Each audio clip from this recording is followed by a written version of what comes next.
안녕하십니까. 여러분의 피부과 전문의 K입니다. 오늘의 주제는 특정 부위의 여드름, 원인이 있는가입니다. 구독과 좋아요, 알림 설정을 하고 싶도록 쉽고 간단하지만 내용을 알차게 잘 알려드리겠습니다. 그럼 바로 시작하겠습니다. 환자분들이 자주 하시는 질문 중 하나가 저는 턱에만 여드름이 나요. 볼에만 나요. 또는 이마에만 나요. 이렇게 왜 특정 부위에 여드름이 자꾸 생기는 거죠? 이유가 도대체 뭔가요? 등의 특정 부위에 따른 여드름의 원인에 대해서 많이 질문하십니다.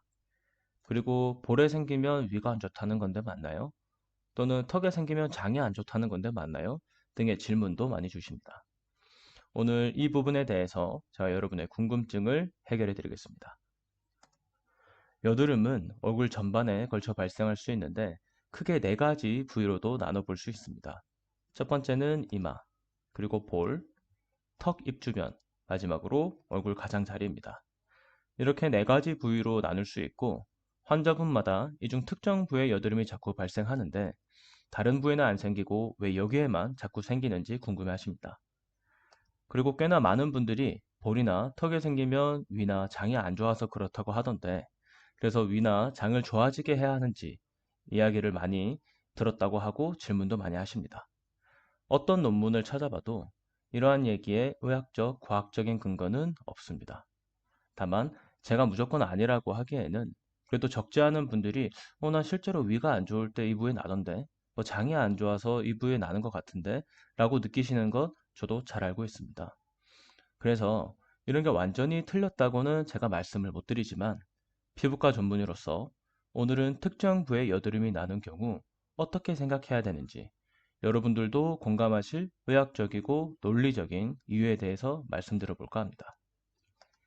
앞의 제 영상을 보셨다면 여드름이 생기는 원인에 대해서 이제 잘 알고 계시죠?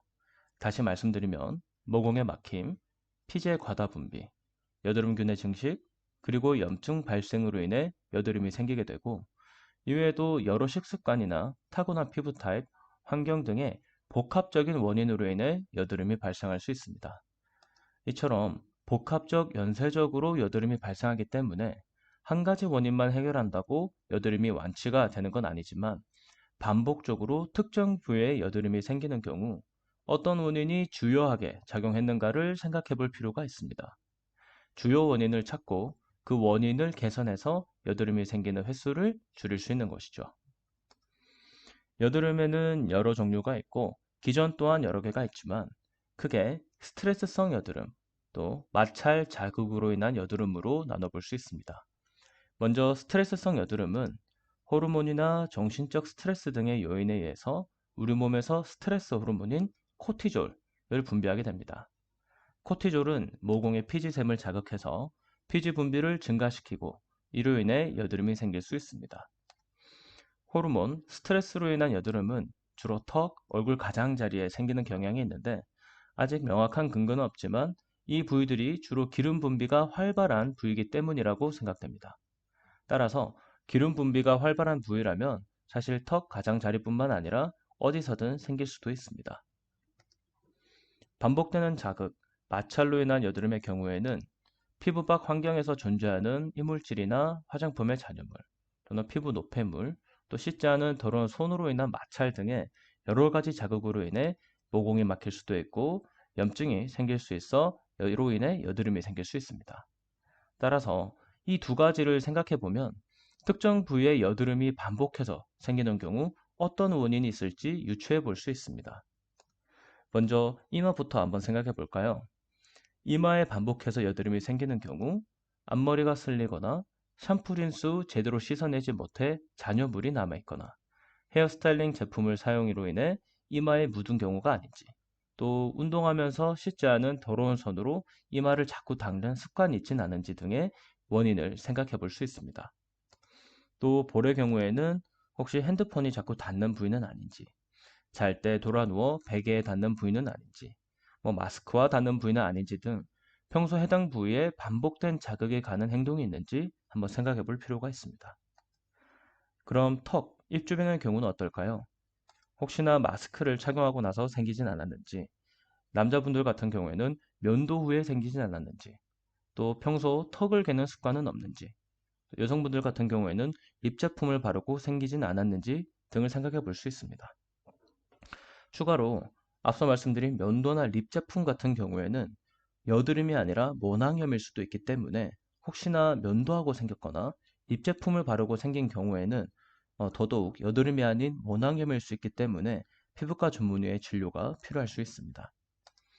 마지막으로 가장자리의 경우 화장, 선크림 등 화장품 사용 후에 꼼꼼히 씻어내지 못할 수 있는 부위입니다. 따라서 이로 인해 잔여물이 남을 수 있기 때문에 이런 잔여물들이 또 여드름의 원인이 될 수도 있겠습니다. 하지만 아무리 생각해도 여드름이 자꾸 생기는 부위에 자극이 될 만한 원인이 없다면 앞서 말씀드린 호르몬, 스트레스 유발 여드름의 가능성도 생각해 볼 수 있습니다.